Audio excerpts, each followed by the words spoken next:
Welcome into the DNVR Avalanche Podcast. We got Big E and Rudo coming to you live on a Wednesday.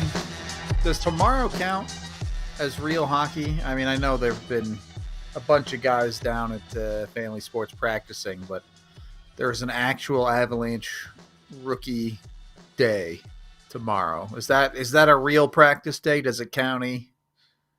Oh, it does. It does, especially for those kids, because it's funny. Like, you can do all you want. You can ride the bike, run, do stairs, whatever it is, weights, plyometrics, the whole shebang, and skate on your own like they've been doing, whatever they call the captain's practices, whatever. And then all of a sudden there's a whistle out there tomorrow, and there's a real coach. And not that the guys before are not real coaches. It's not what I'm saying, but you're not allowed to have, person named coach or assistant coach from the organization. You could have a skills coach or whatever it is, but that kind of stuff, that's why you saw Hedgie and things like that out there. But all of a sudden, I don't know why, but you're doing the drill with a little bit more intensity. It just is, because now it counts, right? You know what I mean? It's like hitting balls in a driving range, and then you go play, right? All of a sudden, you're like, oh, I'm nailing it in a driving range, but then you go play, and it's different, right? Because there's a little bit more nerves. There's a little bit more, like, reality settling in, and then all of a sudden your groin is sore the next day, but you've been skating for a month, but then your groin is sore because, you pushed it a little more. You just do. Your hip flexors are tight, and, so it's a little bit more real, and the reality sets in. And all of a sudden, as you and I know, and we talk about it all the time with AJ, it's like after a couple days of that, it's like, okay, can we go to real camp now, right? You know what I mean? And next thing you know, the real camp will be out there. Can we go to the, a preseason game, and then after the first preseason, can we go to the real season, real regular season? So everything has its steps, but I mean, it does count as, in my book, as, this is the start of the season. You know what I mean? This is when the staff is watching, and, nobody's going out to lunch, you know what I mean? Like when the guys are on the ice, you know what I mean? Everybody's watching, everybody's paying attention, and trying to see where everybody's at and what they did over the summer, and did they change from last year? You know what I mean? If it's a junior kid that just kind of, comes every year to training camp, then you lose sight of them, except the development guys. So it's kind of interesting for the management. So yeah, it's the start tomorrow. It's a big day for any franchise, and some started today too. So yeah, I think CHGO, the Blackhawks, kicked off today, so it's that time of year. It's a fun time of year. I'm excited. It's been a long summer for me, so I'm ready to get some hockey going again. So let's get back into it. First off, this isn't necessarily Avs news, or at least it won't start there. But the big news in Colorado is the Denver Broncos getting themselves a new stadium. Deal in place. Obviously, they still have to build it and all of that, which, happy for them. I hope they build a cool stadium. I hope it's fun. But my question is, at what point should the Avs start to look to build a new stadium? Because Ball Arena is now almost 25 years old. They obviously have the plan to build the entertainment district, or whatever you want to call it, around the arena currently. But that's going to take, 15 years is the timeline on that to build the whole thing. So it's going to be a while. Do you think they need to build a new stadium, or can Ball Arena hold up? Well, first and foremost, I love the way they built Ball Arena. They really, I thought they nailed it the way they did it. Of course, it's not the new bells and whistles that some new stadiums have and all that kind of stuff, but there's always room for improvement in that sense without tearing it all down. I like the way where it's located. I've always liked it right on the edge, downtown, but not, like, I think it makes it for easier in and out of, games and stuff. But that makes me feel old, because I remember being at McNichols, and listen, I love McNichols, Big Mac. I love that place. It was awesome. It was loud. You're talking about bells and whistles. There was none there. It was just a raw building. And it was only 25 years old.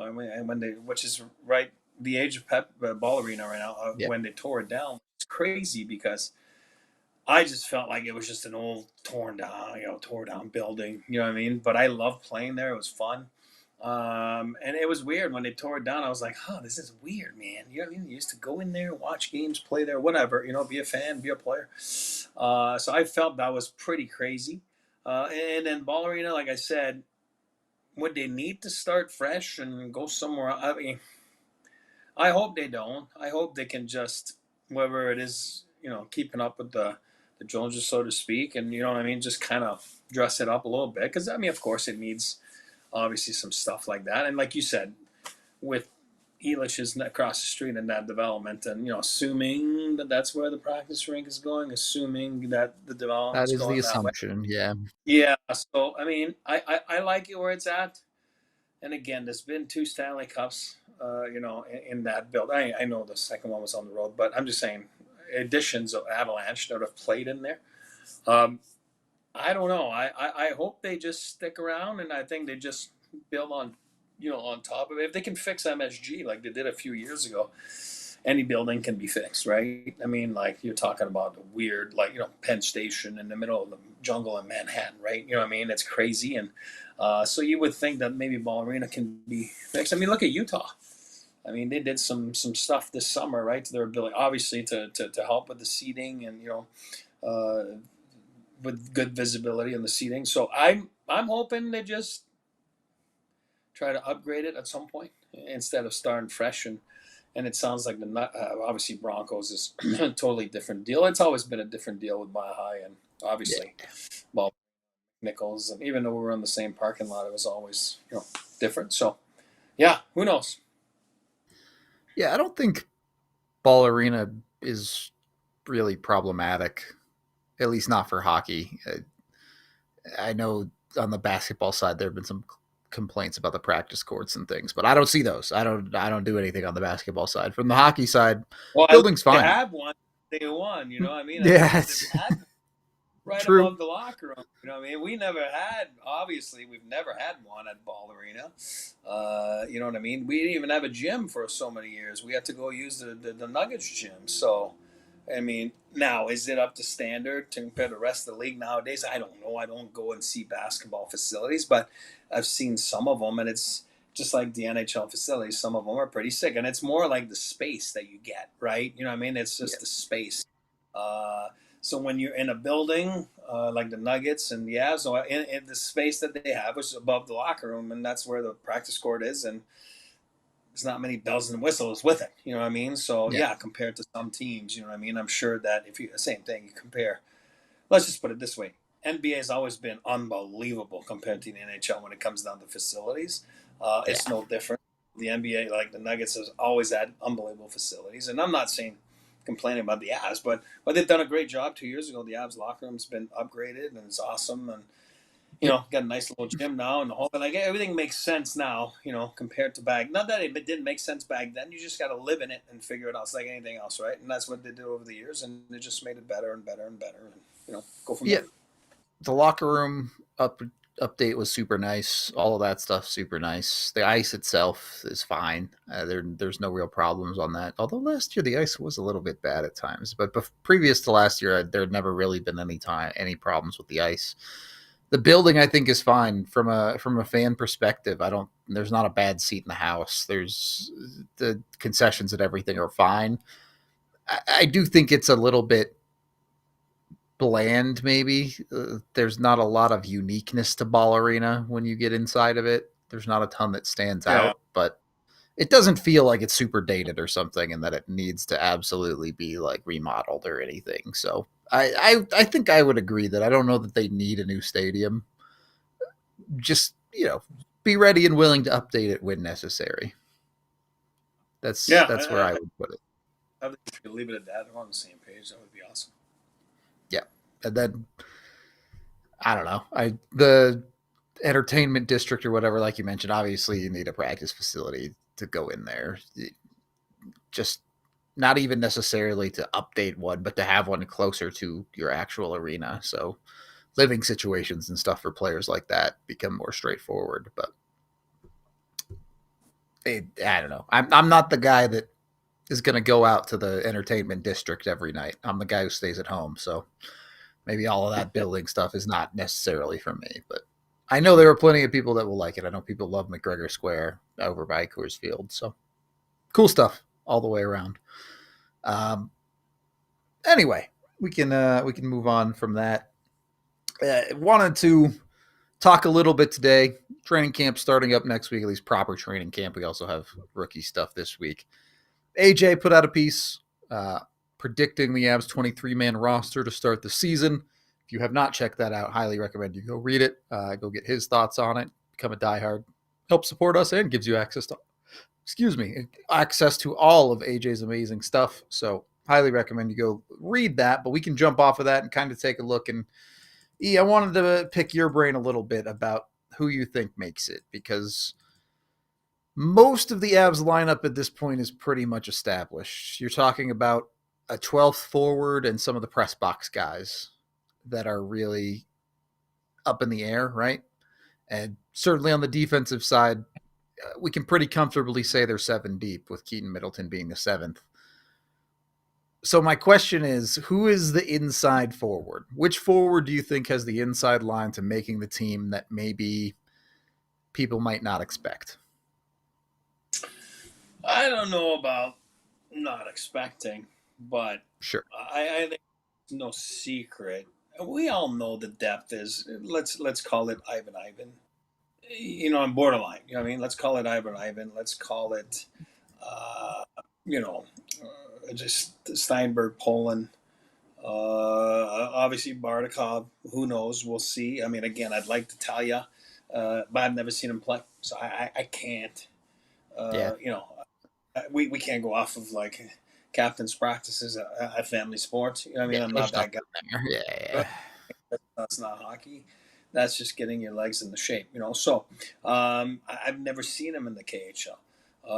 But he seems to be a guy that wants to come over here. He doesn't seem to be the guy that, if I'm going in the minors in the AHL, I'm not coming. I think he's the guy that was, I think anything goes with him. Like, I'm going to North America and put me wherever you want, and I'm going to, make my way to the now. If he plays 2 years in the American League, I'm pretty sure that you're going to head back where he came from, right? And say, why would I play here? I can just make more money.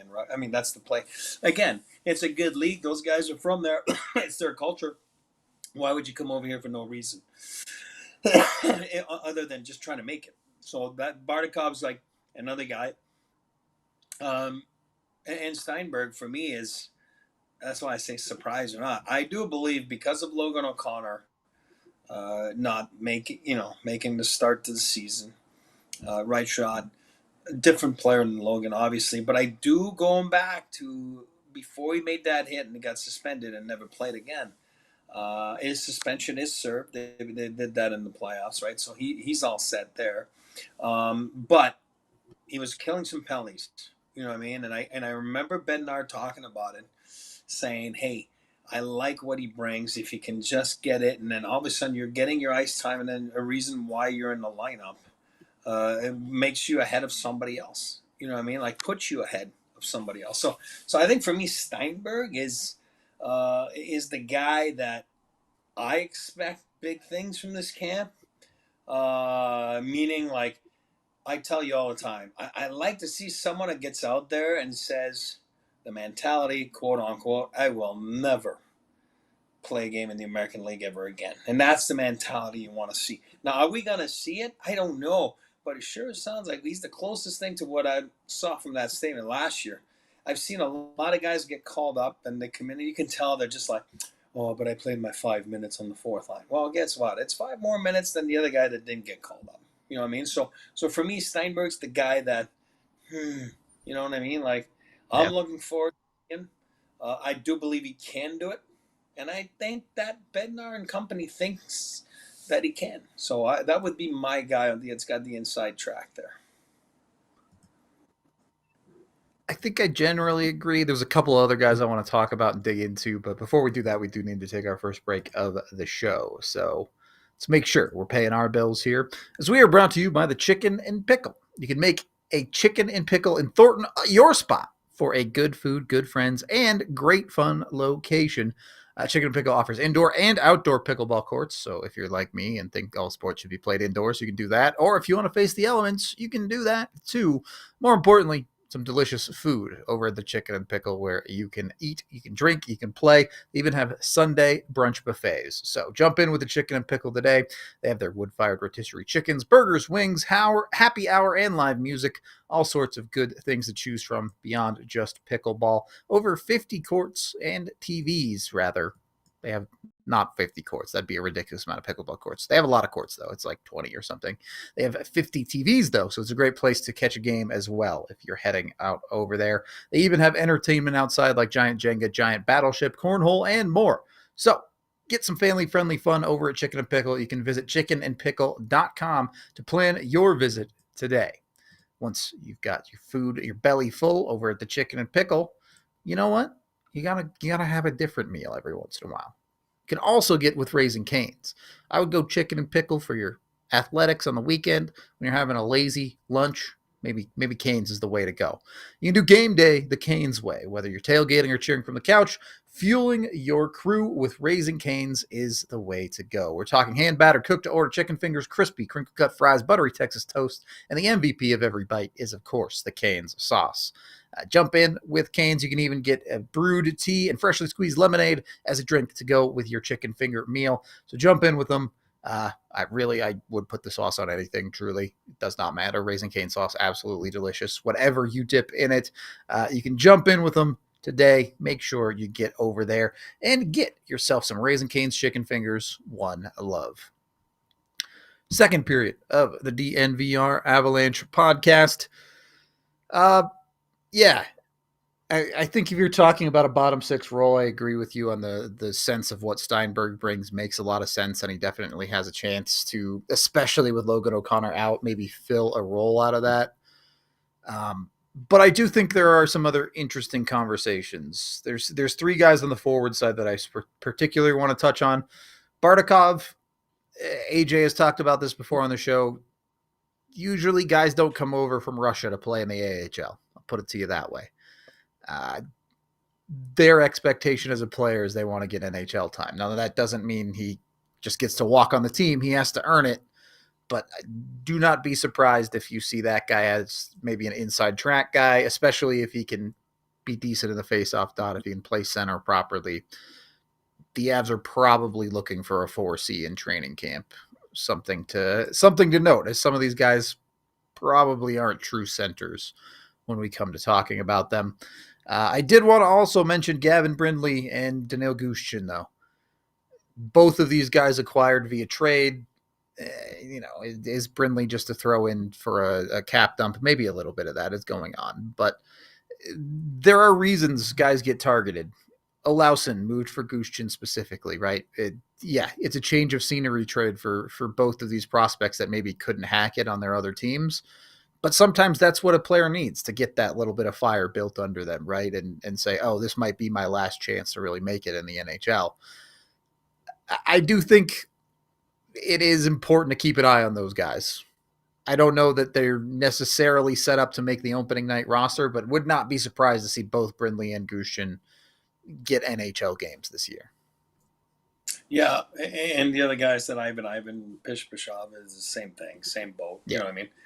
But my thing with Brindley is, and again, I know of him more than Gushchin, but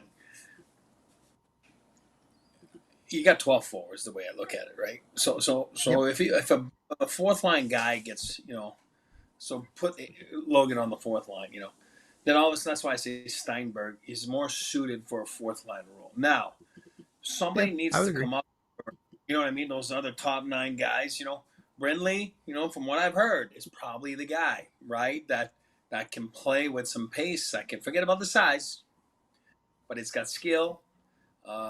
Some kids told me, that play they all know him from NTVP. They're like, oh, he's nasty. He's nasty. He's nasty. That's what they keep saying. So transition to the American Hockey League is always hard. His stats were not the greatest at the American League level. You know what I mean? But it's called experience. Now he's coming into his own in the second year. Probably be a different player if he ends up in the American League. You know what I mean? So it takes time, especially when you're not one of those sexy top 5 picks in the first round, and you know what I mean. But that doesn't mean that you're not a good player. You know what I mean? Look at Marty Yeah. St. Louis, for example. You know what I mean? So it's sometimes it takes a little bit of time. Even Cole Caulfield, that was a first rounder, it took a little bit of time. Like at first, it was like, oh man, I don't know. So it takes a little bit of time, especially when you learn how to play against bigger guys, against like heavier bodies, and so I think Brinley's the guy that I look forward to.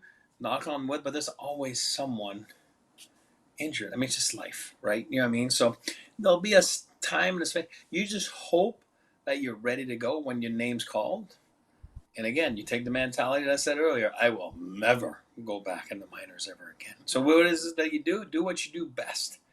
If you're a scorer, go score. If you're a skill guy, be skill. If you're a tough guy, go be tough. You know what I mean? But bring it. Don't look back and look like you want to belong and you want to move forward. The other side of this with the forward core is most of the names we've thrown out there are prospects, right? And you want your prospects to play. So when we come to talking about a 13th forward, a guy that might not be getting in the lineup every single night, but maybe you don't necessarily want down with the Colorado Eagles. You want that insurance policy if a guy gets sick, if something happens in warmups or something like that. That's where it becomes a little bit harder to justify some of these guys in the lineup for me. And maybe you fall into a guy more like a Ty Felliber or something like that can be the press box guy for you. But I don't know. Like, being the press box guy is a hard job, man. You got to be ready every single day, and most days you're not actually going to play. Oh, yeah. And some guys make a career out of it, so to speak. You know what I mean? Look at Brad Hunt. You know what I mean? Like, did it in Vegas so many years, and, I think he went a few times, like 20, 30 games without, dressing. Oh, boy, that's hard. Like, I don't care how much of a great guy you are and how much of a team guy you are. It's hard to feel part of it. So there's a way to do it. Some guys are good at it. Some guys are not good at it. Yeah, I mean, it's nice. You make NHL pay and you're all good. But, you want to develop. You want to show that you want to do something. So I think after a while, you kind of feel it that, oh, they just want me to be the press box guy. You know what I mean? So it's like, eh. And I think your attitude gets a little bit. Then you get sent out because they're like, time for a new guy. You know what I mean? Like, you can move on. So we'll see. But it's going to be interesting to see who's ready and who's made some strides from last year, because it makes a difference to play a few games, then you come back the next year after a summer of training and you're a different player and you know what to expect. You know what I mean? And you're not the one thing about the NHL is you get there, you freeze a bit, right? If you've never been there, you freeze and it's overwhelming. And you're in the dressing room, you got Makar and you got McKinnon barking and. You know what I mean? You're like, oh my God, I'm in the NHL. It's hard. You know what I mean? And sometimes you're not yourself. It just takes a little bit of time. So I think some guys you'll see with their second camp, their second year pro, their second stint being a call up, all of a sudden they're different players. I know I was. I'm using myself as an example. And then you go out there and you do what you do best and you feel better about belonging. And at the end of the day, you got to get out there to help the team out and carve out a career that's best for you. So everybody wants to play in the NHL, but you got to show you belong, and you got to certainly show that there's been growth from the year before. Yeah, you have to constantly be improving. Anytime you stagnate, you're cooked in the NHL. You're gonna get replaced by someone who is improving if you don't make that next step or whatever it might be. Move over to the defensive side. Again, the 7 are probably pretty set. Obviously, the top 6 defenses is obvious. Makar, Taves, Gerard, Manson, Burns, Malinsky, in some sort of order, whatever pairings you want to put them in. And then Middleton almost certainly going to be the 7th guy. But if you're looking for an 8, realistically, what do the Avs have? They played Jack Ashawn for a game last year. They played Wyatt Amott for a couple of games last year. They picked up Ronnie Bedard for this offseason, which to me feels more like an AHL guy, but he does have almost 30 NHL games in his career. Is this order going to get set in training camp, or is this something that's going to remain in flux into the season? Well, I think when you're building the team, and like I said to you, I've talked to you about the board in the summer, and you have your board. You have like who do you think's going to be there?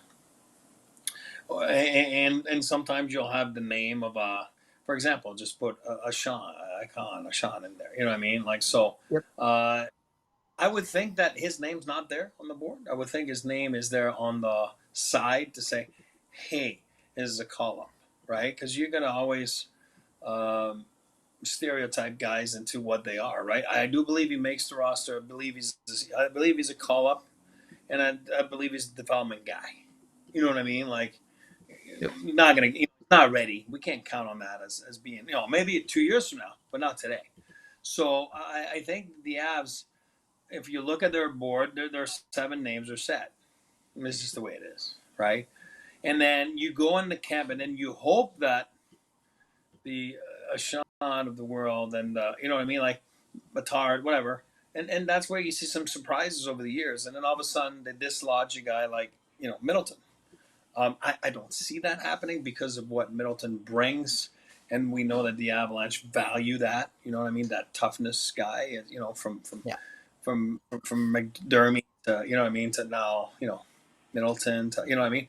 So I don't see anyone dislodging anybody. I think everybody on the back end is pretty slotted where they're supposed to be with a few call ups. And McDonald unfortunately got hurt. He's out for the year, whatever it is. Exactly. Yep. Max is bringing that up right there as I'm talking, but exactly. And then for me, Sean Barron's like I told you my thoughts before. It's like, go play. Let's talk at Christmas. You know what I mean? And let's see where you're at. You know what I mean? But let's not expect to get called up and get out there and learn. Go out there and learn the pro game. Learn. You're a step behind. You missed a full year. Yep. So it's very important.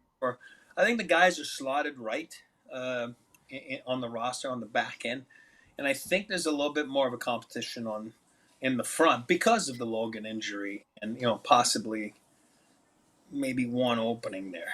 But depending on what they do with the roster. Yeah, a couple more conversations there on the Barons thing. I think Christmas, you nailed it with that. If we're talking about the opening night lineup, I think there's basically no chance Barons is on it. But if he gets back into games, if he plays well for a couple of months in the AHL, then it becomes a conversation of, okay, should we or when do we call this guy up and give him a look? But for a guy who, I mean, did he get into a playoff game last year? I forget. Either way, has basically played zero competitive hockey for 12 months. So, not really. Yeah, okay. Just not. You cannot have a ton of expectations there for him to start off the season. He's going to have to get back into the groove of things, and that is what it is. Yeah, for the other guys, I don't think there's anyone that you really super trust on the defensive side to be that 8th guy or whatever, with McDonald especially hurt, although they didn't want to use him anyway last year. So it might be a little bit in flux. Kind of leads to our next point, which is potential PTOs. Before we do jump to that, though, just to lock in all of the positions, obviously the Avs 2 goalies are set. They're not going to carry 3 goalies, but let me ask it to you this way. Does Trent Miner have that 3rd goalie spot locked up, or do you think the Avs might look to pick someone up here? Yeah, I mean, obviously Manalisi is gone, right? Shield is gone. Saw Manalisi today with Manalisi, whatever you call that, the PTO in Montreal, right? It's Miner and Posh right now. Yeah. Yeah, Posh. Do they feel that? All right, let's put it this way. Rewind it 12 months from now, this was the situation. My answer would be yes. They're going to pick someone up. Fast forward 12 months today, Trent was unbelievable last year. Trent was awesome in the American League. Trent got some games in the National Hockey League level, right? He came in relief. He had that game there. Was it against Wash or whatever? He played another time. There's a big difference there. He can do a lot to your development. Now, I think he can be a stud in the American League this year. Now, do they feel that that's good enough to be a 3rd goalie? I think so, especially with the 2 experienced guys that they have. Last year, the backup in Colorado was, what's his name there? juice, right? The juice box. Not a lot of experience. Now you got Wedgwood as your backup. A lot of experience. Miner as your third guy. I think they stick to that. I think they keep Trent as the third guy and they go from there. All right. I hope they do. I hope they give Trent Miner that opportunity because he might not be the third guy even at the end of the season with Nabokov likely coming over at the end of this KHL year. So this might be Miner's time to try and shine and earn something a little bit before Nabokov gets here. And it's also worth noting that, yeah, where does Nabokov slide in when he gets here in April or whenever it ends up being? So I hope they don't go out and get an extra guy. I'll put it to you that way. Let Miner have that job. We'll get into some PTO options here, but we do need to pay some bills first. So let's make sure we take care of that the way the Avs need to take care of their roster. As E, are you a hat guy? Yes. Yeah, I like hats. I used to be more of a hat guy, but I kind of stopped because I really liked fitted hats, and then it got hard to find them. There's a lot of non-fitted hats, but these days you can get yourself some fitted hats with branded bills. More than just fitted hats, so they got snapbacks, they got truckers, beanies, they even got t-shirts if that's what you're into. Branded Bills has you covered with performance and style. You can jump in, look for some gear to make your brand stand apart from the crowd. Get yourself Branded Bills. They have you covered with the best custom headwear. Whatever you want to put on them, you pretty much can, or you can also get other teams' logos on there, bunch of cool Avs hats, all of that stuff. Start your order, and their dedicated team will help you create the exact custom apparel you need if you're building something custom. They even have a partnership with Colorado State as part of their campus collection. So, if you want to show off your alma mater, it's a way to do it with Branded Bills. Get with them. Head to brandedbills.com and use code BBDNVR. You can get 15% off your first order with Branded Bills. That's brandedbills.com today with code BBDNVR for 15% off your order. Once you got your hats ordered, wear them out there and get yourself something to go under your hats. Get looking good with some Shady Rays. Sunglasses? I don't know. Does this look like sunglasses? Not really. I can't do the 3 goggles. I don't know how to do that. That's why you should buy Shady Rays instead. Jump in with Shady Rays, get 35% off any pair of polarized sunglasses from them with code DNVR. They have hundreds of different styles and different colors, all sorts of awesome stuff to choose from. Rated 5 stars by over 300,000 people. But the coolest part is, first 30 days, you break them, you lose them, you just don't like them, they'll replace them entirely for free. So you don't have to be afraid of wearing your sunglasses.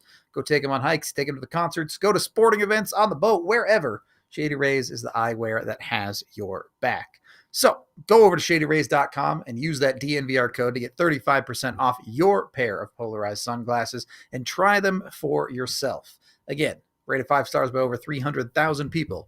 Head over to shadyrays.com today. Third period of the DNVR Avalanche podcast. Del Elche, for the record, is going back to college this year. Yeah, he's not even going to be at any of the rookie year training camp stuff.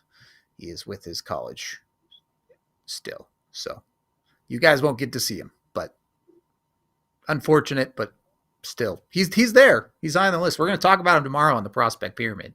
So you're going to want to tune in for that. But do you not really factoring into the Avalanche organization this year?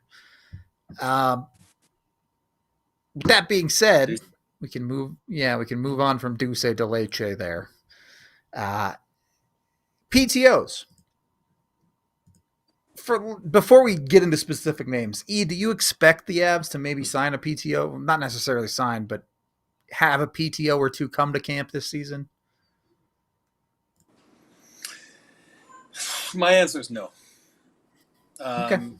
I feel that a couple years ago, the big name on the PTO side for was Kiwi the Cat. Wow. Right? Yep. I felt last year Kiwi the Cat was going to be Belmar. Again, we talked about it the other day. I really thought he was going to make it. I was shocked that he didn't, Now, there's so many technicalities. Sometimes I get it, like go into that. So I'm not too sure what the problem was. But I feel that this year they feel that they have what they they need.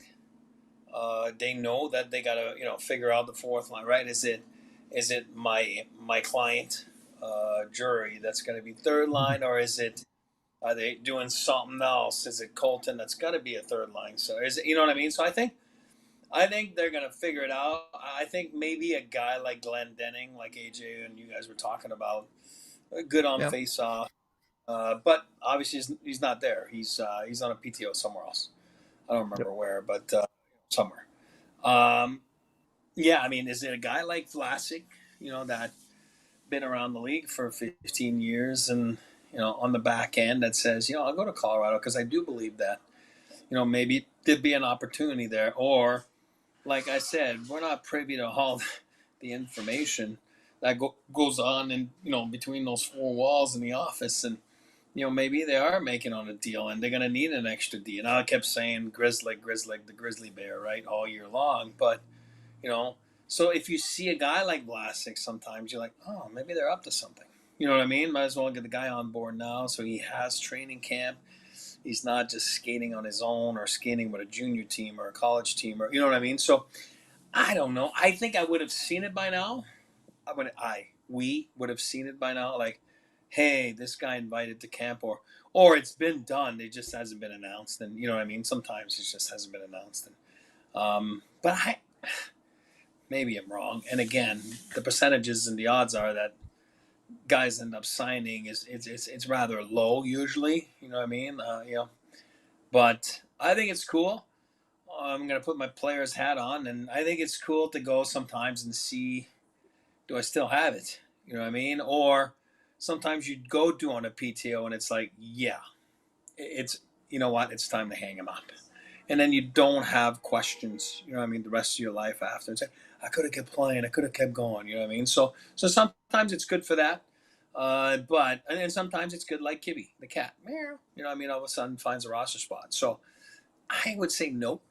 Uh, and I agree with Cujo, Vlasic, and I think pound for pound. Well, I shouldn't say that because Middleton's a big fella, but if you're talking purely hockey, how much hockey is there in each body? Like, well, you would think Vlasic's got more hockey. You know what I mean? Like, obviously, you've been part of the Team Canada and all that kind of stuff back then, but Keaton as a seventh brings something that others don't.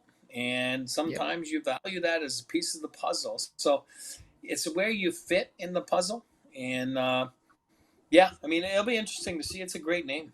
I mean, it's a great name, Vlasic. But his game fell down hard like the last 24 It months. did. You know what I mean? Like It it just went down hard. Now, is it because of the environment that you're in? Meaning you were on a winning team all those years, then all of a sudden losing gets to you, and then it gets to your game, and then next thing you know, it's you're complacent, and then another coach comes in. It's like, oh, I'm going to play the younger guys. Then you kind of get the back seat. Then you're like, now your attitude kind of suffers a little bit. But again, you never know. Maybe he would be a good addition for a PTO. Who knows? Yep. It's interesting on the defensive side, right? Because the reality of Josh Manson is the expectation is he's going to miss 10 to 20 games a year. That's who he's been his whole career, sometimes more than that a year. So Right. having that extra defense maybe is a little bit more important when you employ a guy like that. You mentioned Vlasic. Grizzlick is still out there. Maybe you're looking at someone like a TJ Brody. Uh, there are a couple of names out there. I don't know that the Avs will commit to it, like you said, but if you were looking for a veteran defenseman, if you have a talk with some of these guys and they're willing to be that seventh, eighth guy for you, maybe you bring him in and see if they can do it. And a guy like, I mean, everybody's different. Vlasic, obviously, gazillion years at one team, and then you get your last year bought out, and you've been with one team, and then now you maybe have the luxury as a veteran to say, okay, there's a couple places that would take me. Where should I go? Where's my best opportunity where I can fit? And that might be another team, the Avs. Um, Yep. hang on, we're working on a couple things. There might be some. Again, it doesn't start till next week, right? You know what I mean? So it's like it kind of works that way a little bit at times, and sometimes it just doesn't work, and sometimes it just Yeah. is a band-aid. Right. So I mean, again, it's interesting. It stinks sometimes as a player, and then Grizzly, it's a totally different scenario. Got 40 points last year. I think career high. Was making over three. Probably thinking this is my UFA year right now. Obviously, I'm gonna get 3 or 4. You know what I mean? And then next thing you know, you're only getting two, and you're like, hey, whoa, whoa, whoa, whoa, whoa. So I do believe Grizzly has something if he wants, not a PTO, but a number, a contract. But the number is not where he wanted it to be and expected it to be, and he Yeah. probably is thinking, well, we can see here what happens. You know what I mean? Which is a different.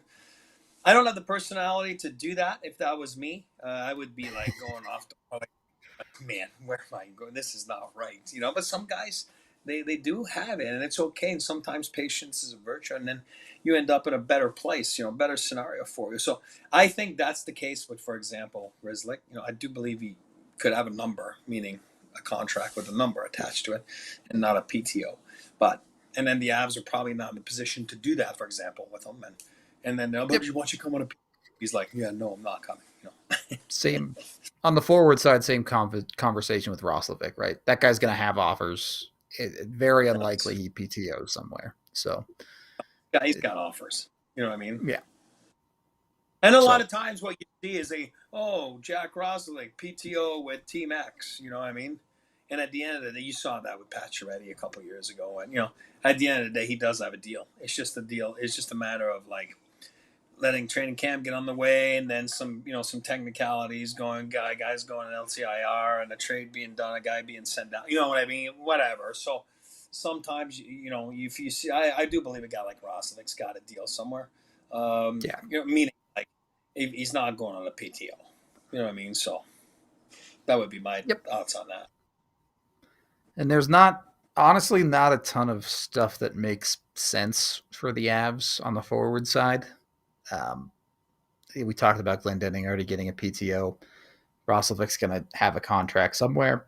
The other options out there are not great. Does Kovalenko want to run it back in Colorado as the 13th guy? I don't know. Don't know that makes a ton of sense. He's already playing over there right now. I mean, I don't know what the rules. True. I don't. Sometimes they have out clauses. Sometimes they don't. I don't know. Yeah.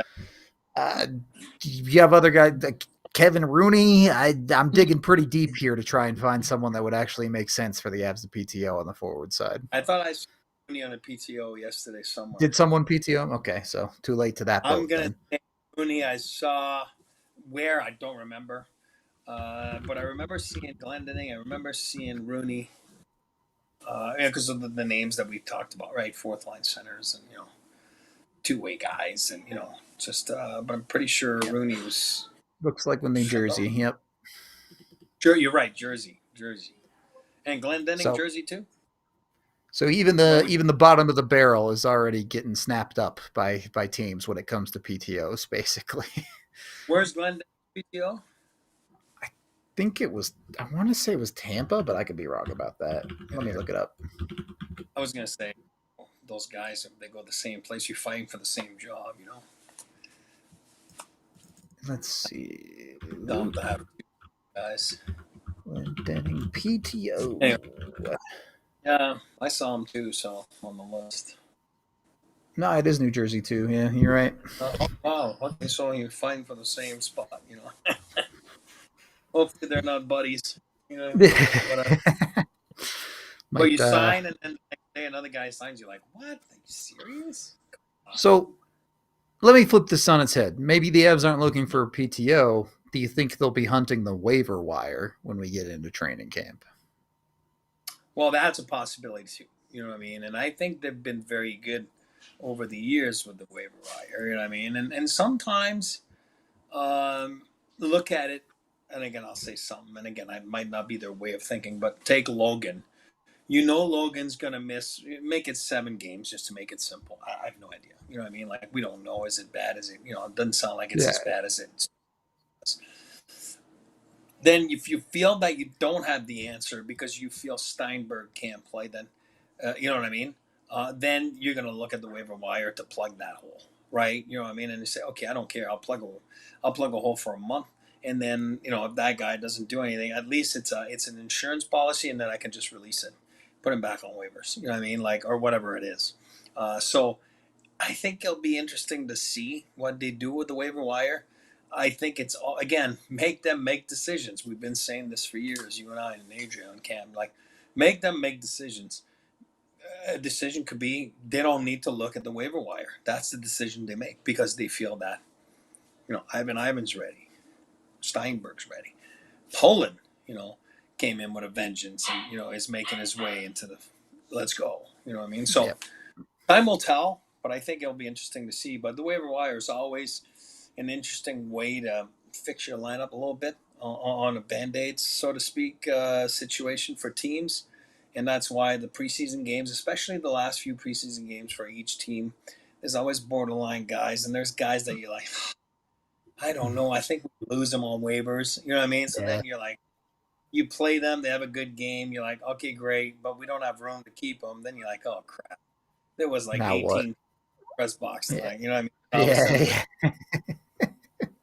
Up, you know what I mean? So, yeah, you know how it is. So, we'll go. What's the name of the puppy? Little puppy's Luna, like a little husky. The kid's named Luna. Luna. All right. The white moon. Did you hear her? She just barked, I think. Yeah, I heard the barking a minute ago. That's what the Avs need. The Avs need a barker in their bottom six. Yeah. At least it's not Kitty, Meow. It's like about the cat. Yeah, they've already got that covered. They've got Kivy covered in the bottom six. They need a barker. They need a dog down there. He's a little crazy. Maybe he's got some dog in him for sure. Definitely an option there. I want to change the angle a little bit, and I don't know that I can give a good answer to this. Maybe you can, E. Is there a player that has the most to gain in this camp?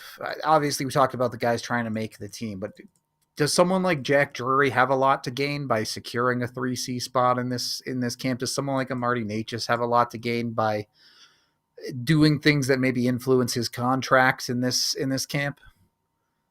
Yeah. I'll leave Necas alone because I think he's done it enough in the National Hockey League level, right? I mean, again, you and me and Tiff, AJ, like we believe that there's more to his growth as a player, especially playing with Makar McKinnon. But I think the guy, my client Drury, I think he's the guy that's got the most to gain because you go there, you force them to not go get something else, not go get another guy, not make a trade, because you show that you're ready to go. Not only are you ready to go physically, but you're ready to go mentally, and you're ready to chew on and take on more. With that comes responsibilities, like I've said before. You got to produce at some point, right? I mean, you got to produce. And, too many times I think we've seen that over the last few years with the Avs. Like, guys will get 13, 14, 15 minutes of ice, and you go 10, 12, 13 games with a bagel. It's tough. You know what I mean? Like, you got to challenge yourself to produce.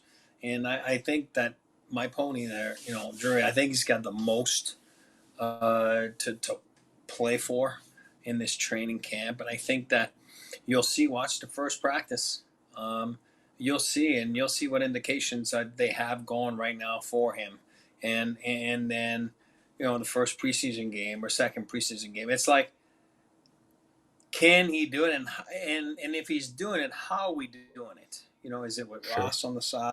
I mean, whoever, right? Is it, they'll figure it out. You got to remember, Logan's not there, right? So you got to figure out a little bit of what your combinations are right there at the bottom to make sure that your bottom six produces more at a better rate, I should say, than it has over the last couple of years, more consistently. So I think he's the guy that's got the most to play for in training camp. I would throw Olofsson's name rather in that ring as well. Not necessarily in the same way of Drury of playing up the lineup. I think he's pretty clearly locked into a bottom six role at 5-on-5. But if he can look well on the power play, all of a sudden that can open up some doors for him. If he does a good job in preseason, if he finishes well on the power play, all of a sudden he finds himself filling in on the top power play unit or something in the season. Yeah, dude might score a few extra goals playing next to McKinnon and co on power play one. So I do think he has a decent amount to gain if he can look well in the right spots too when it comes to the training camp. How much are they actually taking out of training camp? Who knows? Certain areas they probably take a lot, certain maybe not as much. So we'll see. But yeah, and again, sometimes it's like, I do believe you create your own opportunity. I do believe that. But I also believe on the other end, which I don't believe that coaches that way, Bendar, but I also believe sometimes, I think we are that way as human beings. It's, if you're trying to form an opinion of someone, sometimes you can be a little closed-minded on, what position to put these guys in. Again, I don't know football. I don't follow football. Uh, I don't know crap about football, but I know how to read Twitter. And I was, a few weeks back, they're all complaining about Shador, right? That, you know what I mean? yeah, He looked bad because they made him look bad, right? They didn't want him to look good. I don't know if that's true or not, but that's the argument I'm trying to make here. There's the saying in hockey is, you can make a 50-goal scorer a 10-goal scorer, absolutely. Because that's on point. But the flip side, you can't make a 10-goal scorer a 50-goal scorer. I can tell you that. You know what I mean? But there is the other way around. That you can make a guy not look so good. You know what I mean? yeah, Like, and I do believe that sometimes, I said it earlier, with the waivers and stuff, you tend to do that by accident. You're just trying to protect the assets of your team. You don't want to lose depth, and you know what I mean. And you're like, oh, we don't have to make them look that good in preseason. You know what I mean? Because we don't want teams to know they're good. You know what I mean? You're selfish that way, and that's not being yep. mischievous. It's just asset control, right? You know what I mean? So you got to be careful. All right. First off, great time to join the supporters club if you want. It's a YouTube membership here. It gets you access to emojis that you can spam in chat, which I'm super excited for since hockey will actually be back soon. So you can get those spamming going in there. It also supports us a little bit. Also, the more of you sign up, the more emojis we get. So we got the Dr. Dubs in there, but if you want to add a bunch of other ones, like a Nate Dog one, or we'll get a Good Stick Lecky one in there, jump in the supporters club and help us unlock those new emoji spots so we can go crazy in the chat during watch alongs, and it helps support us, and you get access to our YouTube exclusive content, just fun little stuff behind the scenes at DNVR. Tiff did a spelling bee the other day. I think the Nuggets guys just did an interview on there, so cool stuff to go check out. And then if you're looking to support a good cause, well, DNVR is a good cause, but an actual cause that brings a whole lot of good in the world, you can go to bebignow.org. Help celebrate Big Brothers, Big Sisters month here at DNVR and across the country. Obviously, they're an amazing organization who helps out kids all over the place. You can either donate directly or you can sign up to be a big, again, at the website. So jump in with them. Don't give us super chats. Donate to them instead. If you're thinking about giving super chats, it's the way to do it. We want to support them. They're an amazing organization and a great partner for us here at DNVR. So go get with them. Jump in with Big Brothers, Big Sisters. All righty. I want to play a little bit of a game to wrap up the show today. We're going to do a little bit of over under. Start with the Avs as a whole. Going big with this one. Over under 50 wins for the Avs this year. I'm going over. I like their lineup. I like their roster. I love their roster in the playoffs. It didn't work out. Do I think they're better than they were in the playoffs? No. Charlie Coyle was a luxury.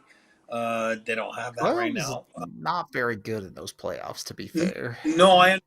I'm saying on paper. You know what I mean? Like, Yeah, the I got roster you. was. So if I'm looking at it right now, I don't think that they're as good or deep that they were in the playoffs. Obviously, Logan not being there, but let's pretend he's there because he's only going to be missing a few games. I go over 50 wins, 100%. Okay. I think I agree on that one. Cale Makar, over or under 100 points. I think I'm going over. He's the Ooh. best player on the planet. Best player on the planet. I think if I hear or read or know enough about him, he knows he didn't have the best postseason. Whether it meant if he hit the net, then he could have had a great postseason. Who knows? So something's a fine margin. The margin of error is really thin. But I do believe he takes it up on himself, and he's challenging himself to know that I can be better. What do you have, 90 last year? 92. So he's going over 100. I think I'm picking under there, not because of the lack of ability from Makar, but I think we saw the rest of the Avs defense have a bit of a downturn in production. Taves turned down in production. Obviously, guys like Lindgren and EJ didn't really produce a ton for them as far as offense is concerned towards the end of the year. You have Brent Burns that hopefully can pitch in a good amount on the offensive side of the puck. You want to see a rebound from Taves. You'd like to see Gerard maybe take a step forward a little bit with his offensive production too. Even someone like Malinsky, you'd like to see be more consistent offensively. So I'm picking under with the hope that it just doesn't have to be Makar hitting that 100-point mark for the Avs defense. Maybe spread the love a little bit more across the entire D-core on that one for me. Next up, Marty Necas had 83 points last year. Over or under?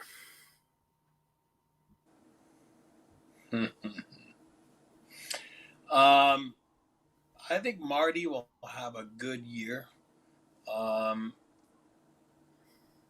think Marty can be inconsistent at times. That's just what I think, production-wise. So I'm going to go. I don't think Marty will have a bad year, but I don't, again, 83 points. Under 82 points means he's under, right? True. You know what I mean? I'm going to go under, but on an asterisk saying that he'll get over 80 points. I do believe he's going to be around 80 points. So I'm just, so I can play in the game, I'm going to go under. But I don't think he's jumping. Call it a push if you want, right at 83. Yeah, call it a push or just a point under, Sure. Gabe Landeskog, 60. Over or under?